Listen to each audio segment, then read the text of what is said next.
Hello, everyone, and welcome back to the To Hull and Back podcast, proudly sponsored by Old Zoological Bar and Kingfisher Fish and Chips in Hull. No Nathaniel tonight, and no Ant either, so it's me on hosting duties. Will and Tom alongside me. Lads, you all right? Yeah, brilliant, mate. He's muted. Will, you're on mute. Yeah, they're replacing Nathaniel as the person who fucks up the intro. Yeah, as if they want to miss this episode. I mean, I know not much happened, but you'd think you'd want to be on. It's a bit of a dull game, really, wasn't it? Damn scrub that. Yeah, it was I was expecting a lot going into it, and didn't really live up to the billing. But no, let's be serious. What a game of football! What a day! Hull City versus Ipswich was, and exactly that. Will, what a day! And I want to start. The earlier hours were a very. I want to start with the day because the 3:00 kickoffs lived up to the hype. Yeah, absolutely delivered for us, and we saw. All Wednesday, aren't we? All Wednesday, aren't we? Come on. Well, I was for 90 minutes, and they can go straight back to hell now. Yeah. Sheffield Wednesday 3, West Bromwich Albion 0. Josh Windass among the scorers for trying to help his hometown club out. And Norwich versus Swansea finished 2-2 at Carrow Road. That put us in a fantastic position to gain ground, which I said before the game, a draw is still not disastrous, but it makes it just that little bit more nervy, that little bit keeps us in it. But we are still firmly in that race. Best place to start, I think, is just sum the game up, really. We'll take it away. Not much happened. It was a rather tepid affair. It was probably the best game, atmosphere and quality of football on the pitch that the MKM's had in a long time, I think. Definitely the best game that it's seen this season. Atmosphere-wise, I don't think it's probably the best since, but it's in my head, I can't think of one better or one as good since the promotion game under Bruce when we the Cardiff 2-2 draw 12 years ago now. Jesus. But it was that sort of atmosphere. Yeah. It was immense. It was so nice to see. But it's what summed up for me was when the whole ground was shouting you all. Like, we've not had that for years. Like, you know, when the whole ground at once, like West Ham are getting just so good. It gives you goosebumps, the atmosphere. But that's a sort of, obviously, atmosphere matched the performance on the pitch, and it was brilliant. You know what I mean? Like the style of football. I think we've questioned maybe has McKenna got the edge on Rosenior tactically, but last night showed that Rosenior can match McKenna, and obviously McKenna's had a fantastic season with Ipswich, but Rosenior as well showed that what a good manager he is. I think sometimes we criticise Rosenior in terms of his decision making, maybe with substitutes and not changing system when we need to. But last night, as we'll go into, last night was top draw, so credit to him. Yeah, I think Ipswich definitely, easily, not even close, the best team we've played this season for me. There's not a team even close to them for me. Even Leicester didn't feel that good in the two games we've played. Yeah, I mean, and they deserve. I think obviously Southampton. Yeah, even like when Southampton came here, I think they was quite fortunate to come. I mean, they dominated the last end of the game. We were a little bit lucky to the last minute winner. Yeah, exactly. Their quality just told in the end. Whereas Ipswich, I think, just soon as they got the ball in attack, obviously with Hutchinson, and they just look so dangerous every single time, and that's obviously what sets them apart from most of the teams in the division. Just with the quality of the final third, like they kept on punishing us, but yeah, we'll go into that. They did. Away kit at home, last time that happened was, if you ignore pre-season, the Cardiff home game when Shotter just wanted to try anything to try and end his disaster. There was different reasoning for Rosenior. Rosenior instead wanted to make it wanted us to stand out under the lights because the kit looked good under the lights against Coventry. I completely agree with it. We needed some vibrance to our performance, and that kit is definitely. I prefer that to the home one, the actual home one, because I like the home one, but I understand why the away one is a lot more popular. As we discussed on like the kit podcast before, like it feels wrong not to have stripes on the back. It just doesn't look like a home kit, but there you go. You could tell at the start though, once all the kits had been released, you could see with the all amber kit coming out, you can see why they did a predominantly black one, couldn't you? Yeah, exactly. I agree with that. Yeah. Yeah, it was a good idea because it looks a lot better. I think it looks more aesthetically pleasing on the television. I think as well. It looks vibrant. It's easier. I think it's maybe not the actual reason, but there's maybe a psychological thing. It's probably easier to spot the players, our players, to spot each other when they're wearing that rather than the black kit as well. Yeah. We didn't have lightning striking twice in terms of a player getting their first goal. It was Aliyar against Cardiff. But, someone got the first home goal, but we'll get to that. Someone did get the first home goal. I didn't expect lightning to strike twice because my first thought was, who hasn't scored for the club yet? And I went to Billy Sharp, and I thought that's not going to happen. And I reminded you that Abdush exists. Reminded me that Abdush exists. So a goal will come from him eventually. I'm sure of it. But yeah, let's go through the game then, and that first goal, and I can imagine there will be no one more frustrated about that than Tyler Morton. Am I right, Tom?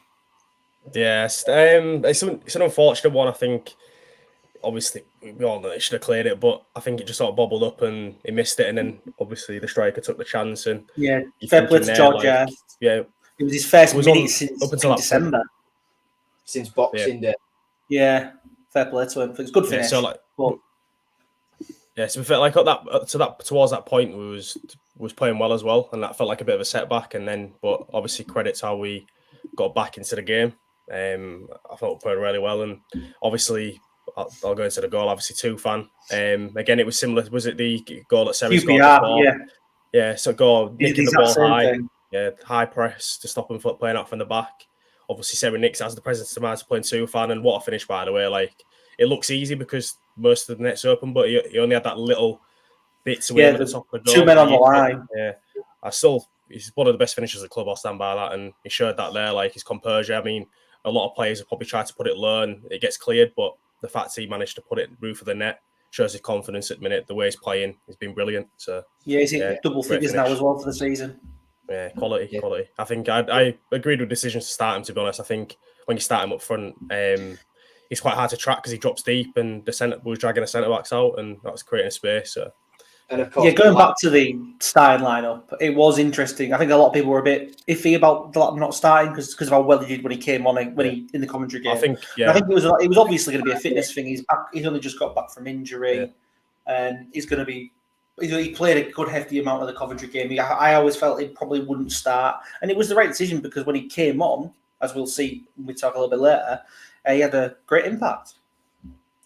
Absolutely did.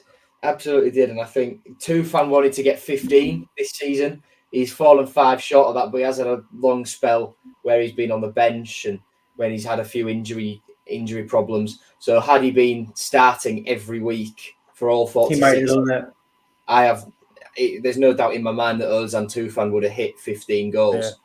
Yeah. And he's taken to this club and the way Rossini plays like a duck to water. As we look at it now, hasn't he? Yeah, I think what I wrote a piece on it in the summer about how, like, under Rossini, his fitness levels have reached new heights, and obviously the way he's played as well, and his adaptability as well to play numerous positions has helped a lot. The fact he can play striker, number 10, even drop into midfield next like Seri, as we saw in the game, like just the versatility he's got and his quality like shines through. And people used to question his work rate before and like his ability to win the ball back, but arguably he's one of our best players at doing that now, pressing from the front. So yeah, other parts of his game have shone through under Rossini, and it's great to see.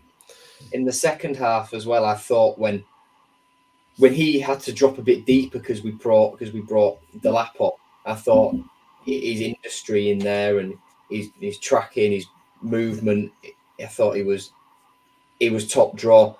And the interesting point to make, how much psychologically do you think it's made a difference to him having his little bromance with Abdush going on, and for Abdush as well settling in. I think that's helped Abdush more than Tufan the other way around, personally, because Tufan was, I mean, when he first came in, Tufan was really helped by obviously Louis Coyle coming in, and Callum Elder at the time really got them embedded in. I think now he's sort of taken that role towards Abdush. Now he's sort of settled down. It's real nice to see. They always do spend a hell of a lot of time together, those two. So until Abdush got a car over here, Tufan and him were, driving in the same everywhere together. And yeah, our little Turkish duo, and we'll touch on Abdush a bit now. Actually, constant live wire again yesterday, wasn't he? Yeah, it's just the way, like, he can play like that. Obviously, like I've mentioned before, like Bernardo Silva position where he just drops into sort of like the right side of like midfield, drinks out wide, and he's just so good. Like on the ball, he's like surprisingly quick as well when he's sprinting. Yeah, it's that low center of gravity. It lets him move a lot quicker. Yeah, exactly. Yeah, it's exactly. But he's so skillful on the ball, and his ball control's unreal. I think you can't really fault him as a player. Like his work rate as well, like Tufan is brilliant. And it's only, like you said, it's only a matter of time before he gets that first goal. But yeah, again, he was great. Obviously, came off, but yeah, couldn't fault his performance again yesterday. He keeps on improving. While we're on the topic of individual performances, I think one that deserves a bit of a discussion is Ryan Alsop, because he's under a hell of a lot of criticism. I was talking about it. I was talking about the criticism he's faced to Mike White and to James Fletcher before the game, and he's silenced. He's gone some way to silencing some critics yesterday. Yeah, Paul off some top draw saves, to be fair. Like, I mean, there was some of them where it was quite close to them where I think he made it look better than it was. But I think, obviously, as a goalkeeper, like sometimes if your confidence is shot, those are the sort of shots that you let in. Whereas, obviously, he pulled off some good saves. So credit to him. Like, obviously, he's come under criticism a lot, but the way he bounced back last night was good. And I think it shows that he's still got a role to play at this club, whether next season he plays as a backup or continues as the number one. But obviously we'll probably see Pandor play a lot more, so we'll have to see how that plans out. Yeah, Alsop last night was solid and dependable. He was exactly what you need. Did exactly what you needed him to do. He couldn't really do anything about any of the goals, quite frankly. He had no chance about all three of them. And especially I think the moment most of all, made a good few saves, but it was that one-on-one with Sami Enter late in the game when it was 3-2. I think that was the vital one. Really, that's the one that made the most difference. Jones and Greaves as well, blocking the two next two shots as well. But that was the one, because it wasn't long after that we got that third goal. But it could do nothing about probably the best player on the pitch on the night, Amari Hutchinson. He had a fantastic game for Ipswich. There's no way he will be playing for Chelsea next season. I said in the chat tonight, I think it's better than that Madueke, 100%. But I think Madueke is good, but Hutchinson will definitely be getting a chance, I think. 18 assists he's got this season in the Championship. That's ridiculous. I'll get the stats now quickly. But go on. He had a fantastic game, didn't he? And but do we think these two goals could have been prevented a little bit more? Well, if we go chronologically through the game, so the goal that put them back in front right on half time, Philogene has to do better closing down. He really does. It's a fantastic strike, and like I say, also has not got no chance of it. But Philogene has to keep closer to his man for that. Really does. Yeah, because I literally said at the time, don't let him cut in, don't let him cut in. No, you could see it coming a mile away. Yeah, cuts in, shoots, and then obviously the second one as well. That's just basic defending, letting him have all that space, and you can say like, obviously just the lapse of concentration, shutting him down, and he goes and does it again. There was quality, but it's just frustrating. Yeah, there was that spell just after he scored the second, where it just kept giving him the ball, and he just kept running at Jacob at every opportunity, and Jacob couldn't do much about with it. Which, to be fair, Jacob's a young fullback. He's recently new into playing the first team. I think even if he had a good game, he'd have had a tough time with Hutchinson. He was that good last night. I'd say the best right-sided player I've seen in the league this season, 100%. Yeah, by a country I mile. would probably agree with that. There, at least at the MKM. But yeah, he just kept. I was expecting him to just get that fair goal because he kept doing it every single time. It was really infuriating. But thankfully, it was scary, wasn't it? Watching him just as soon as he got the ball, I was thinking, Jesus Christ. That second one, especially putting it through all those bodies players into the bottom corner. That was an incredible strike. Check the stats. He's got 16 goal contributions in the championship this season. 16. Leif Davis is the one with 18 assists you were thinking of. Fair enough. I knew someone in that team had a stupid number of assists. Yeah, definitely. But going back at half-time, fair play. Rosini made that change. He took off. It's a rare half-time change. Really rare half-time change from him, but it was one that was absolutely needed in Liam. Because it was definitely it wasn't a fitness one, it wasn't an injury one, it was definitely a tactical one. Which is, I think Morton had an all right first half, to be fair, but the glaring error of the goal, isn't it? But other than that, but he didn't really do much right apart from that. I think to have taken him off for just that when the game was playing as it was would have been harsh if it was just for that reason. But bringing on Delap at half time, changing tactic, and it wonders. I mean, to be fair, City could have easily. We all about Tufan only getting 10 goals now this season. He should have had another one, really. Another two. The first header, about 20 seconds into the second half. I'll give him a pass on that one because it's quite high up. He's having to stretch for that one. But the second one, after the goalmouth scramble, when it's the keeper's lost, it's a free header in the middle of the 6-yard box. And any part of the goal it's in. He has to score that one. But it was a good message. It was a good message, and it showed that the City were going to lay down for this. And what was it? About 5 minutes later, Carvalho gets the ball on the right, and beautiful cross and great attacking motion from Delap. Yeah, I think this season, especially, we've not put the ball up in the box enough. Players like Delap, we know it's how good he can be in the penalty box. We know about his all-round game, but his finishing as well in the box is good. So I was pleased to see that we actually put crosses in.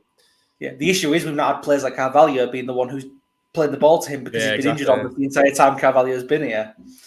Yeah, but now we've got that. It's just such a shame. It's a few games towards the end of the season where we're finally seeing them two together, and obviously that's a combination that works well in that game, and would have probably fired us to the playoffs if Delap was fit for the past few months. But we can still get playoffs, so might not matter in the end, but yeah. Yeah, I think there's no surprise that the uptick in form at the end of this season, obviously after the Stoke game, has somewhat coincided with Delap's return to the squad, pretty much. Yeah, I think there's no surprise there, really.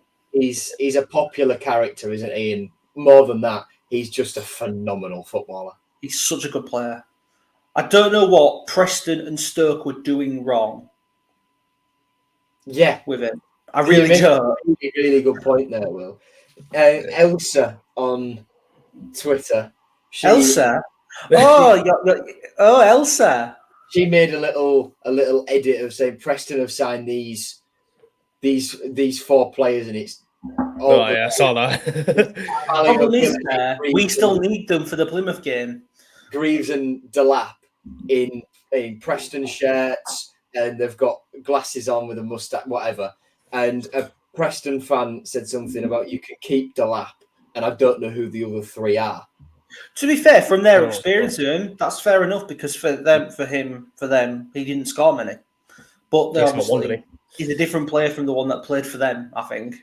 For us, although he's how many has he scored? Has he scored as many as Connolly now? I think so. He's got 8. I think he's got 8.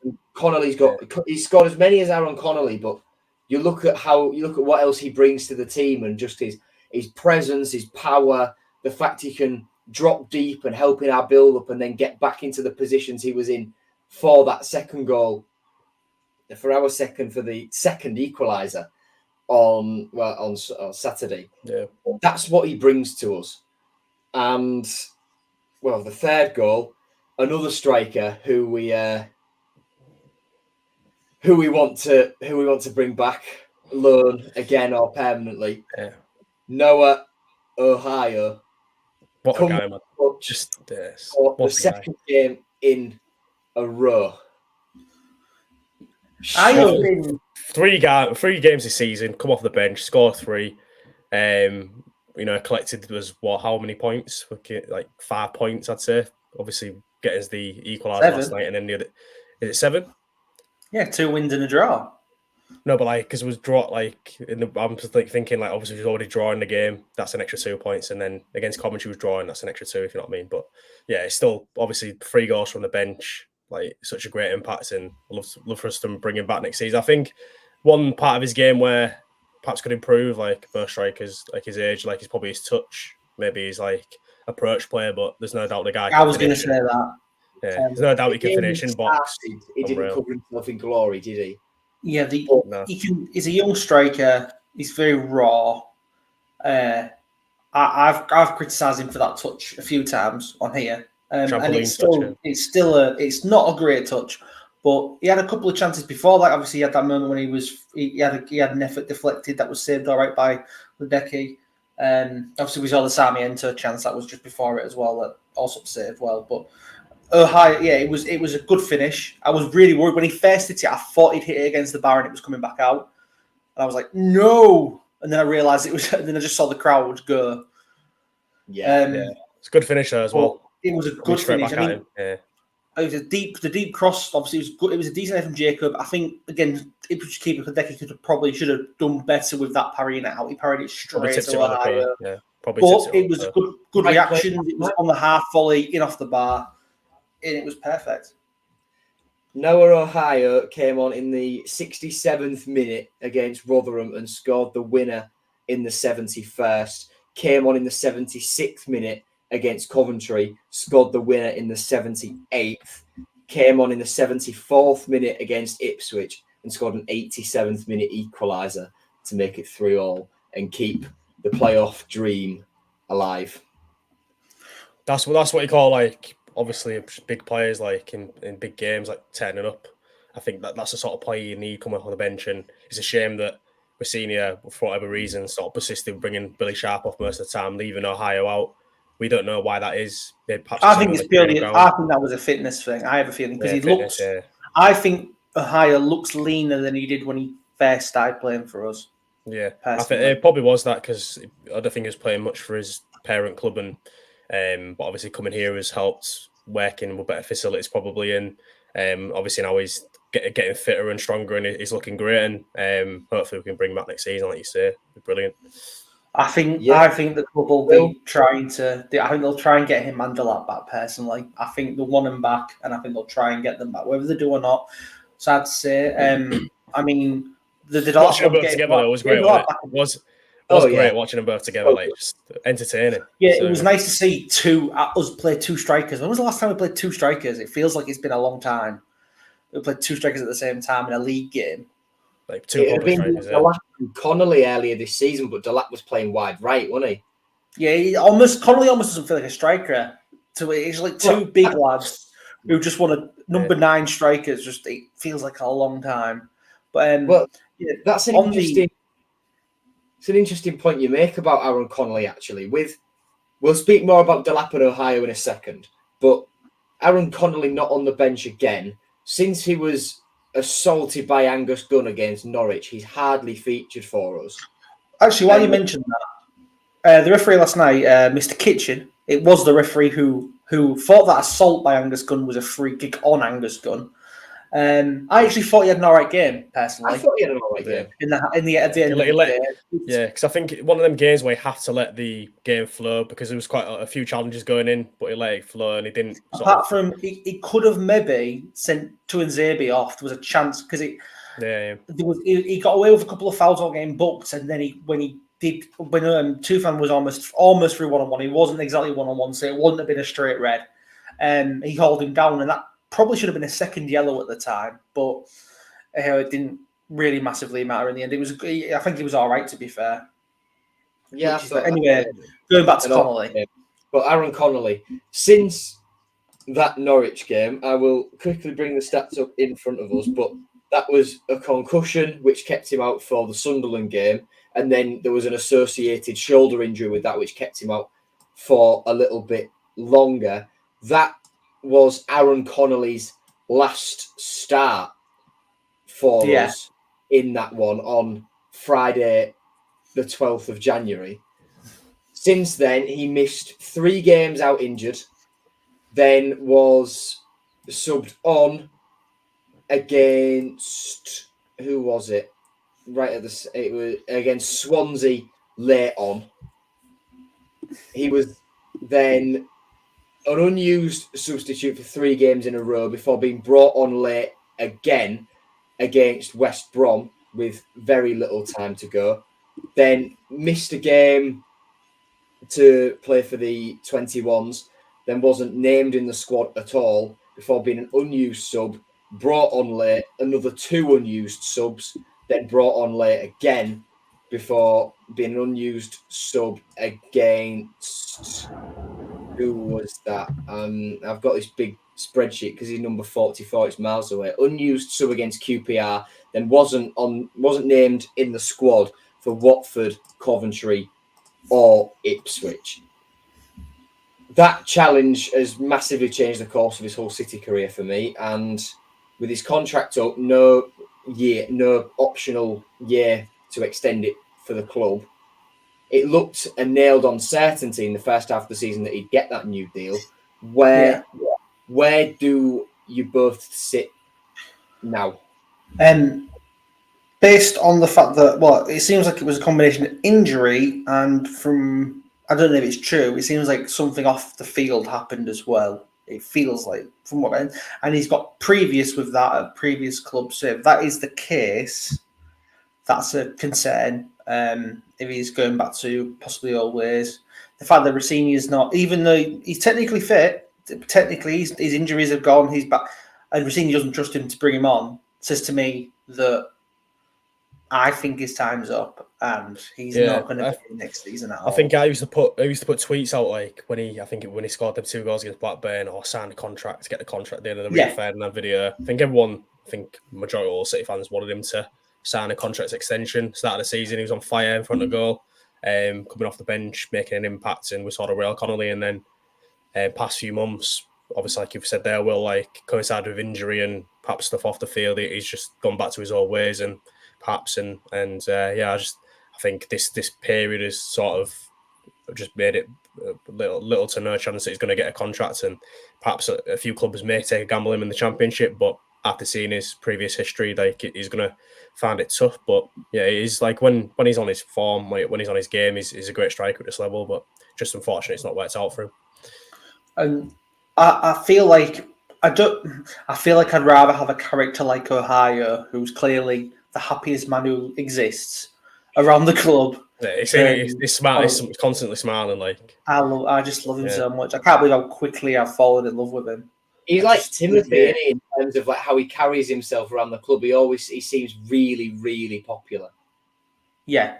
He feels, and maybe he can convince his mate Jude to come over at some point. He's always commenting on the Instagram post now, isn't he? Whole City. Jude Bellingham. Yeah. Bellingham. Speaking of strikers, Billy Sharp, do you think he'll stay? No. Give him a I think that was all. I think even if it scored a couple of goals, it was always going to be a short-term deal. Yeah, it's not worked out, but I think a lot of us were saying, I think more that it would have a good impact on our younger strikers off the field rather than what it's going to bring on the pitch. We never expect much on the pitch. Yeah. Off the field, I think he probably has an impact, but we don't see that day to day ourselves. We don't see that. So I just on the field, he's had no impact, but I think he has helped. It will have helped in some form off the field. I think he's probably a good personality to have around the club. But in terms of the reason why Conor Cody used to get in England squads, similar. And why Jordan Henderson currently gets in them. Yeah, exactly. Yeah. Someone, I won't say who, told me the other day that Billy Sharp might be heading to Chesterfield. That probably will be an okay level for him, to be fair. I think that made that. He'd bang goals. Let's be honest, in League Two, he'd bang goals in because just the way they play, like the most teams play brutal football. So like knocking the ball over sort of. He'd do all right, yeah. He'd score goals, 100%. And again, it's relatively. He's not moving far away local wise, is he? He's staying near Yorkshire. Yeah. Yeah. Moving back to who we want to stay, and we think an effort will be made to keep them. THAB, Ohio. We've covered it pretty much already, but one or both will surely give it absolutely everything they've got to get them back, either on loan or permanently. The club will definitely try and get Ohio, I think, permanent, and will at least try to get THAB back on loan for a season. I think it makes sense though, just for both parties. Like even Man City, obviously, but THAB's under contract there till 2026. I think at Man City, I think he's got 2 more years, so they're not in any risk of needing to sell him yet. So they could loan him back to the Championship for another season. He's still only 21. Works well in Racine, see how he develops, and then depending on how we do next season, depending on what division we're in, we could try and sign him permanently. But it just makes sense that we get him back on loan. It should have Man City willing to sanction that deal.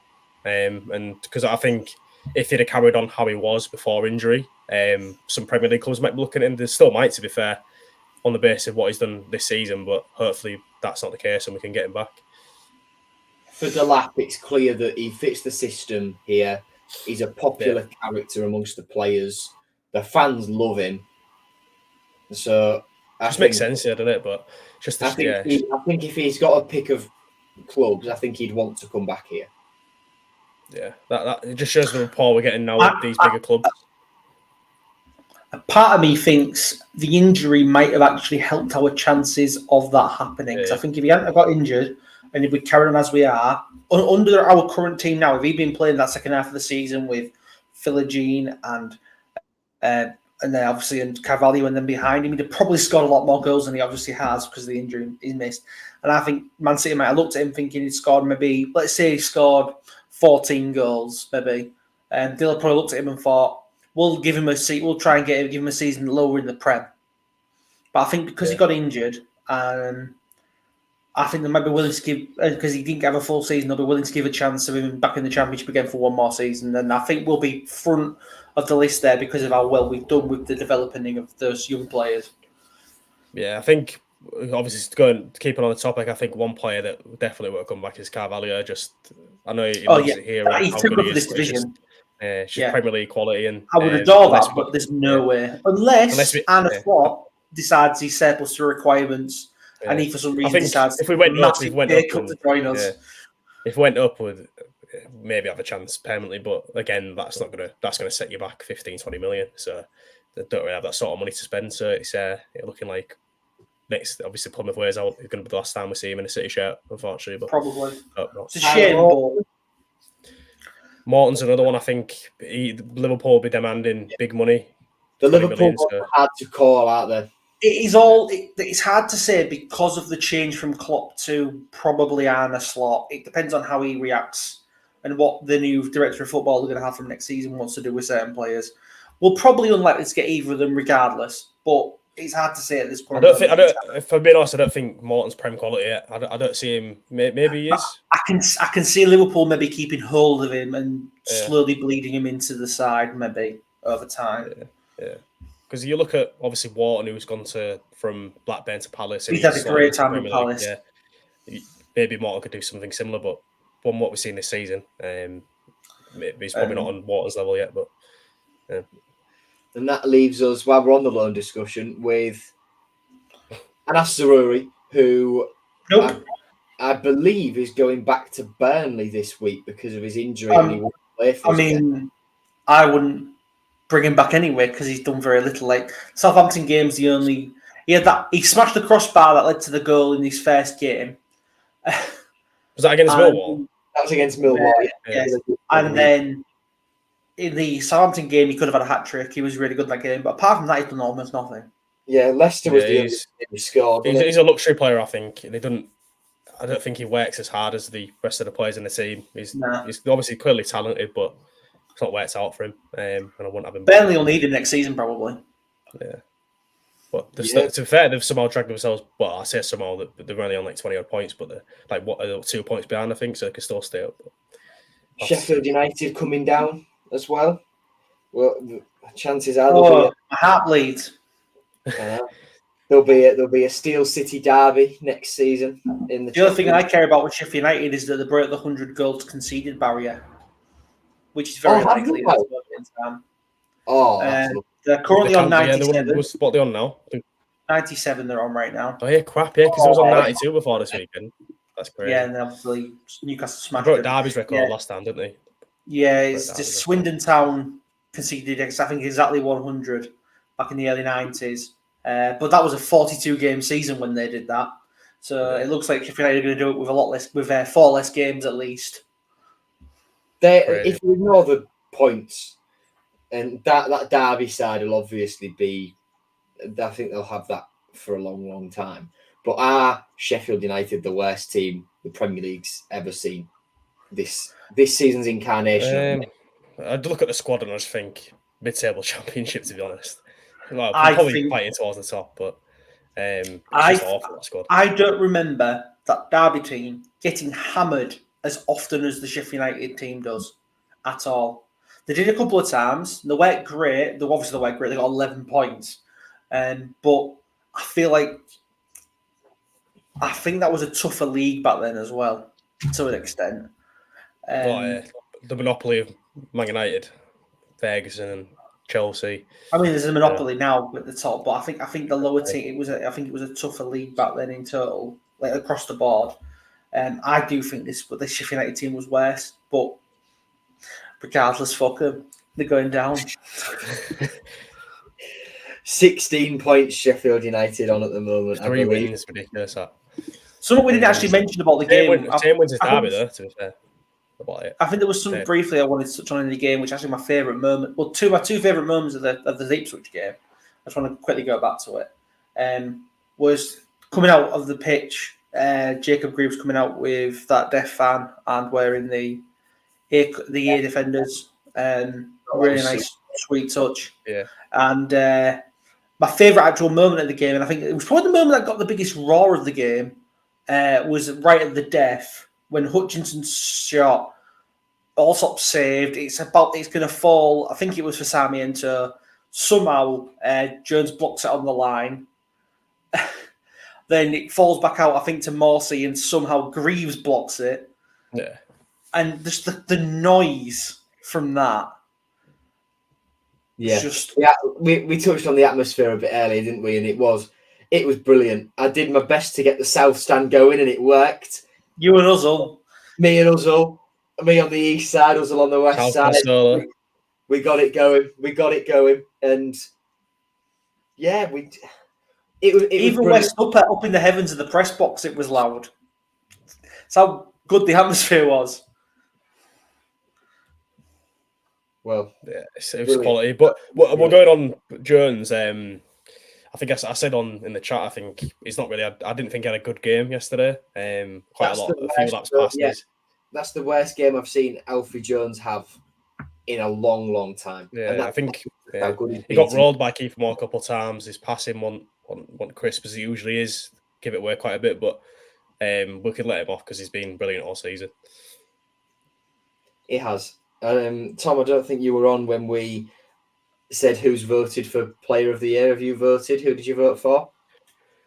Who have I voted? I voted for Jacob Greaves. Yeah, Jacob Greaves. Yeah. Oh, he's the outsider on this one. We all voted Louis Coyle. Did you? I voted Greaves.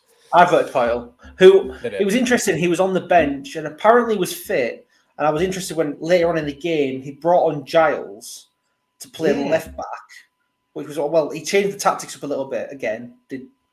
But he brought on Giles instead of Coyle. Obviously, Coyle was opening his academy today. Maybe that had something to do with it. I don't know. Maybe it was just a precaution.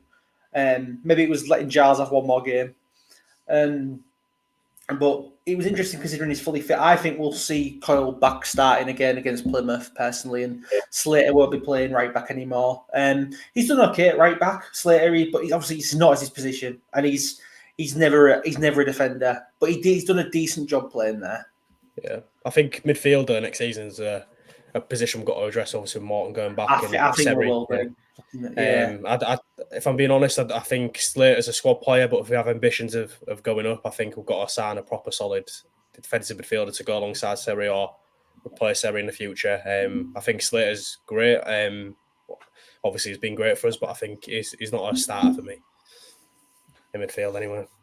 I think it's likely we see Doherty go as well, and that could. Yeah, definitely.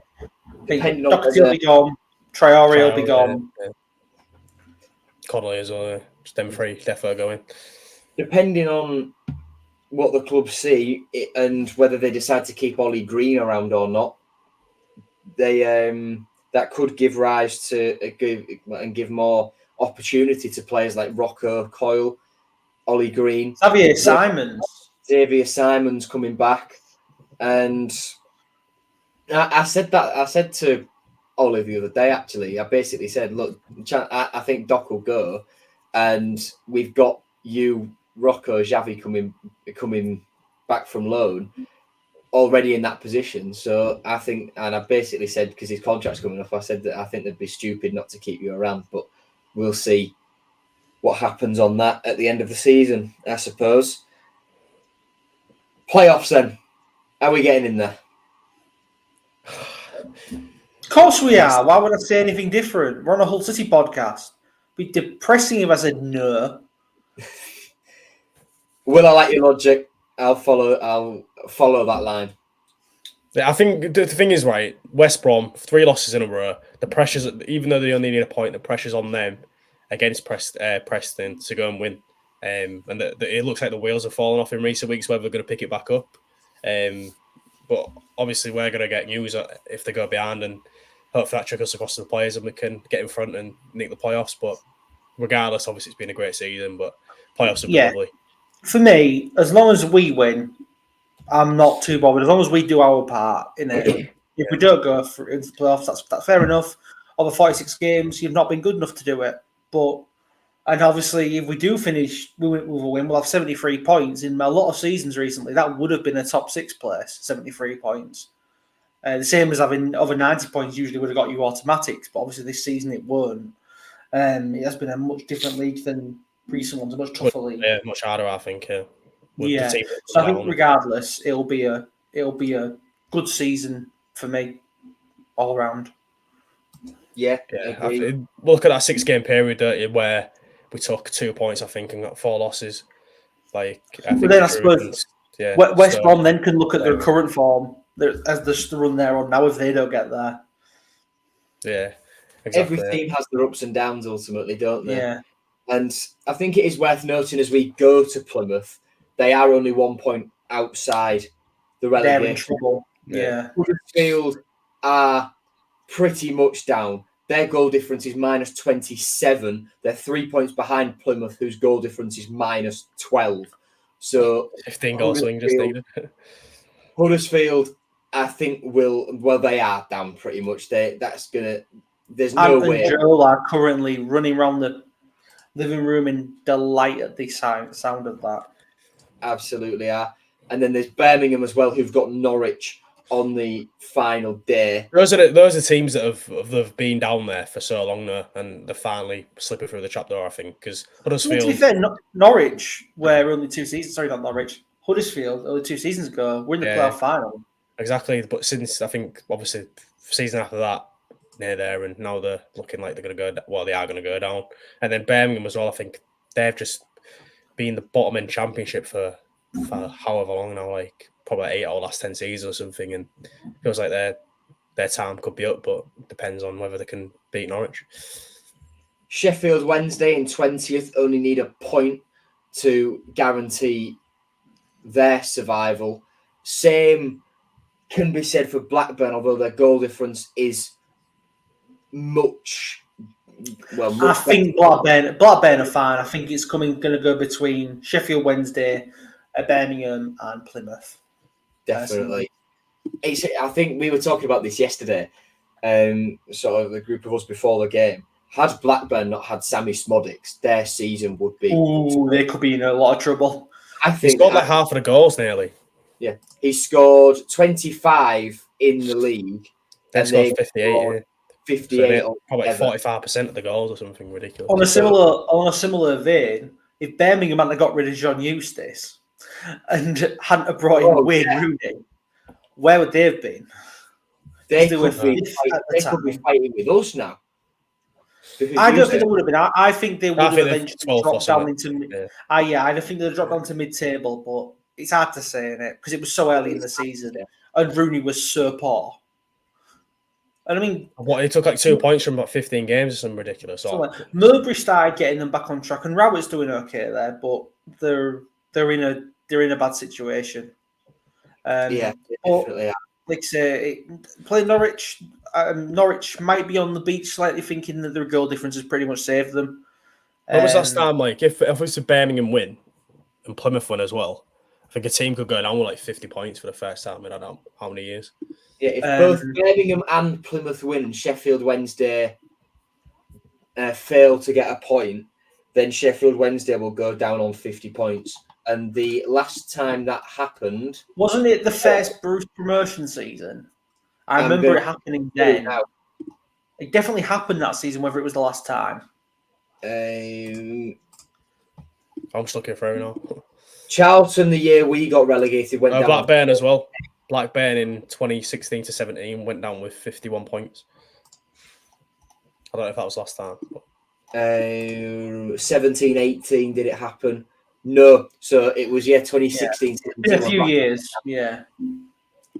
So it's a rare thing, but it could well happen. But if we do our job against Plymouth, it guarantees Sheffield Wednesday's safety, really.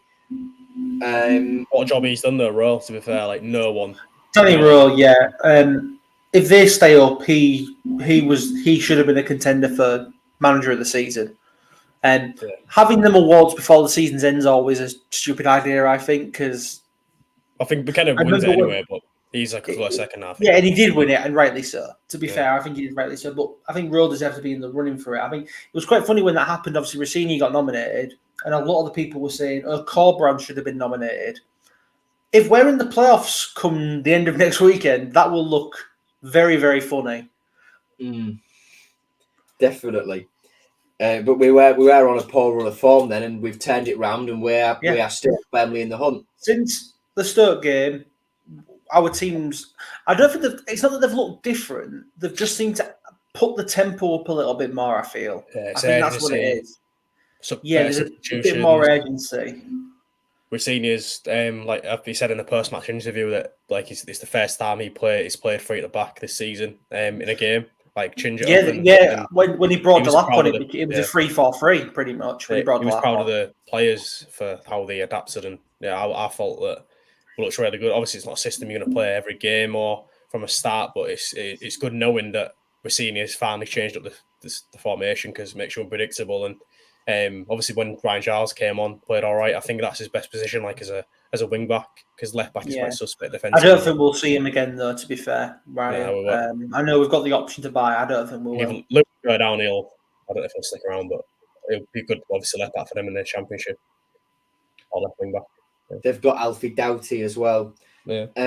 Moving on again, looking more closely at our game. Nathaniel did a combined lineup and put it in the group chat earlier, but screw him. We're not showing it. I was just going to say, he should have come on if you wanted people to see it.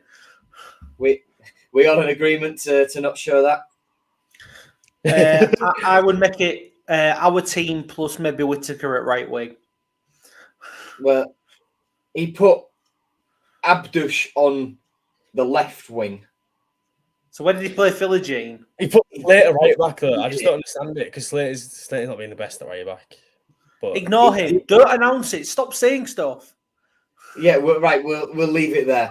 He decided not to turn up today. Nathaniel, Willie's sorry. Absolutely not. Team changes. What changes would we make? Would we bring the lap in? Would Coyle come back in? Tom, what would you do? I think if Coyle's fit, I'd probably start him over Slater right Absolutely. back. And that's the only change I'd probably make. I think we'd start with Tufan again and bring the lap off the bench, but I won't be surprised for him to start. But obviously, it's a tough decision to obviously who to drop, really. Unless you drop, I don't think you'd drop Abdush. Because obviously, on a Carvalho played on the right in the second half. Yeah, could do that again, but I think you'll go with the same team, Coyle right back. What about you? Would you start with Ohio? Yeah. Imagine. Just go for it, man. Needs to get as many goals as possible. 3, 4. Well, 3, 5, 2. Play all 4 strikers we've got. Yeah. I think he'll, as we've already said, as I said earlier, as you've just said, Tom, I think he'll bring Kyle back into the fray for Slater. And up front, again, like you said, either or. He could be Tufan, he could be Delap. I'd maybe slightly prefer Delap, but I think that's harsh on Tufan. I don't know who that's the problem with our attack. I don't know who I'd drop. Yeah, they're all too good. Yeah, you can't drop Connolly. You can't drop Philogene. You can't drop. He's between Amer and Tufan realistically, and I don't really want to drop either of them. But if worst comes to worst, I'd just make it take off Tufan and bring on Delap.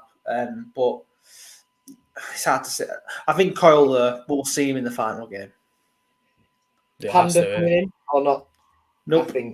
I think with the keeper who had a decent game, and well, as long as we're still in the playoff hunt, don't change the keeper, as I've said before on here. Yeah. Rossini's made the right decision not to take Allsop out of the fray. I mean, if he was constantly making clangers, then it'd be worth it. But I think it's worth waiting until pre-season so Panda can get used to the style and then deciding from there. Yeah. Obviously, Ingram probably on his way out early. So. Yeah, I think he will be on the summer. I think the fact Panda's not on the bench for these last few games is just sort of a gesture of goodwill to Matt Ingram, really. And they'll all have their meetings in the sort of week after the Plymouth game, if we're not in the playoffs, and then if not, he'll be put off until we're either go to Wembley or beaten in the semi-finals, and they'll each know what their respective situations are going into the summer. But before that, we have, of course, got this game to players we've been discussing. Should we just do predictions? Yeah. Yeah. You don't need to ask Will. It's a tough one. 45 games of predicting 3-0. Why would I change the habit of a lifetime?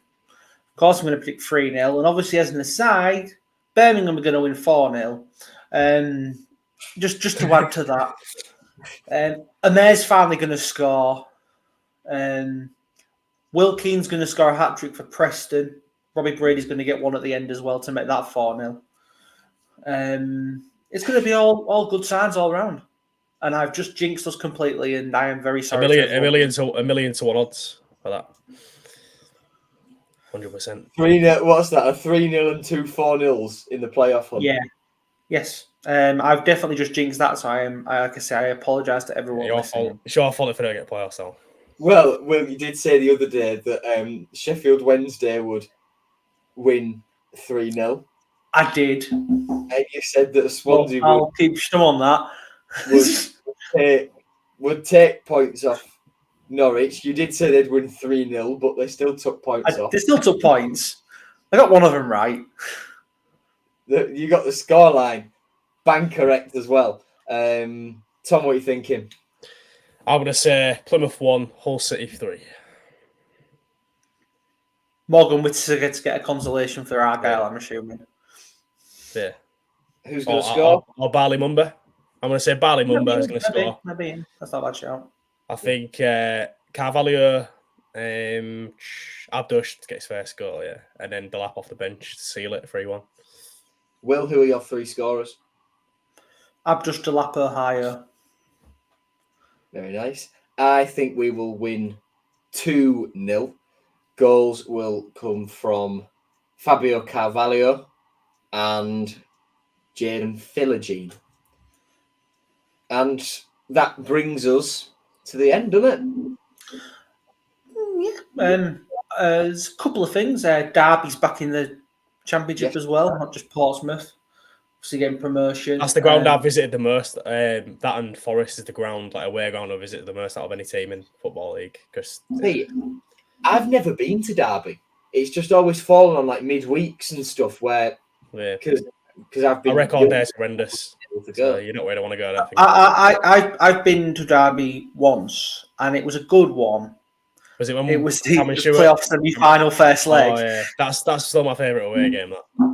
Favourite away game, 100%. But it's not just that. Fair play to Grant McCann. Doncaster, the streakiest manager of all time, getting Doncaster from a relegation battle in League 2 to 5th. If he takes them up, Lottatala needs to be back there next season, I think. Lottatala decided to try and sabotage that playoff push. He got sent off. By getting himself sent off at 2-0 up, and within the next 10 minutes, it went to 2-2. And it ended their winning run that they had going on, which would, I think, have been a record in League 2, at least since the League 2 records began anyway. If they had done it. What was I going to say? It was a straight red, and whether they deem it as like a deliberate one or however they say it, he could miss the entire playoff campaign. Oh dear. It might just be the one game with any luck for Timothy, and then he'll have either way he'll have 2 League 2 promotions in 2 seasons. Yeah, because he did it for Stevenage last year, didn't he? Yeah. On his emergency one. Ready for League 1, I think. Ready for League 1. Learn. He's still only 20, so that's really young for a goalkeeper. Harvey Cartwright as well won a lot of awards for Grimsby. So we're spoiled for choice for young goalkeepers now. Pando coming in as well. So good to see. That's that, isn't it? A good episode. That. Oh, and let's all laugh at Leeds. Just get Joy Division ready and play on repeat. But apart from that, yeah, I think that's enough. You don't think Coventry can pull off upset against Ipswich? Nah. Well, I think they'll be leggy. They're playing their 4th game in 13 days. One of them going to extra time. I think they'll be a bit iffy. And looking at the way Ipswich play, I don't see them dropping. I think they'll win the last 2 games. They'll beat Huddersfield. They'll beat Coventry. They'll go up easy to me. I think it would have been interesting it would have been a lot more interesting if Southampton had lost to Leicester and they were closer to Leeds going into that final game, because that might have made the playoffs a bit more like who's going to face who. Yeah. But then you've got either Leeds or Ipswich will face either us, West Brom, or Norwich, and then Southampton will absolutely be in 4th. So, at the minute as well, I think it is worth noting until that game is played, which I think we all expect Ipswich to win against Coventry. Coventry are the only team that can dislodge us from 7th place. Our goal difference is worse than theirs, but we cannot finish as things stand lower than 8th. And when Coventry lose to Ipswich or even a draw to Ipswich, it will mean that we have guaranteed 7th place, and we could guarantee 7th place in midweek. So that's all that needs to be said, really. Tom, thank you. Before the season, if you'd have said at the end, you're going to still be in the playoff race on the final day of the season, I'd have snatched your hands off for that. Most of us said 10th, 11th finish, I think. But, I said 10th. I think, most of us said that mid-table spot. Obviously, January got people's expectations up, and understandably so. But in the end, if you'd still offered me 10th, it's been a good season regardless. Yeah, exactly. It has been a really, really good season, and we have 1, possibly 3, possibly 4 games left of it. Thank you. What do you mean possibly? We have got 4 more games. Come on. There's still a shot at playing Premier League football next season. Thank you. Which I don't want to do. Thank you for watching, listening, everyone. Hope you've enjoyed it. Hope my hosting duties have been suffice for you all. Will, Tom, thank you again. Screaming for you to return. Right.